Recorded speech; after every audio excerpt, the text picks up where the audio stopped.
ലോക്സഭാ തെരഞ്ഞെടുപ്പിൽ വമ്പൻ വാഗ്ദാനങ്ങളുമായി മുന്നണികൾ.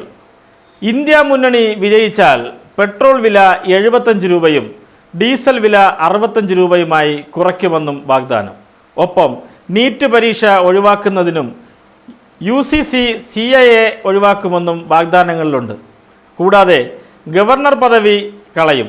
വാഗ്ദാനങ്ങളുടെ വമ്പൻ വാഗ്ദാനങ്ങളുമായി തമിഴ്നാട്ടിലെ DMKയുടെ പ്രകടന പത്രിക ഗവർണർ പദവി എടുത്തു കളയുമെന്നും ക്രിമിനൽ നടപടികളിൽ നിന്ന് ഗവർണർക്ക് പരിരക്ഷ നൽകുന്ന ഭരണഘടനാ വകുപ്പ് ഭേദഗതി ചെയ്യുമെന്നും DMK പ്രകടന പത്രികയിൽ പറയുന്നു.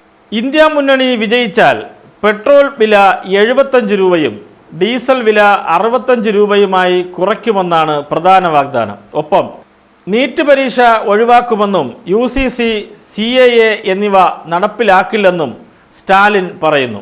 അതേസമയം 21 സീറ്റുകളിലേക്കുള്ള സ്ഥാനാർത്ഥികളുടെ DMK പ്രഖ്യാപിച്ചു. അതേസമയം മുൻ മന്ത്രി K. പൊന്മുടിയുടെ മകന് സീറ്റ് നിഷേധിക്കുകയും ചെയ്തു. നേരത്തെയും പൗരത്വ നിയമ ഭേദഗതിക്കെതിരെ കടുത്ത വിമർശനവുമായി തമിഴ്നാട് മുഖ്യമന്ത്രി MK സ്റ്റാലിൻ രംഗത്തെത്തിയിരുന്നു. ഇസ്ലാമോഫോബിയയ്ക്ക് നിയമസാധ്യത നൽകാനുള്ള നീക്കമാണ് കേന്ദ്രം നടത്തുന്നതെന്നാണ് സ്റ്റാലിൻ്റെ വിമർശനം.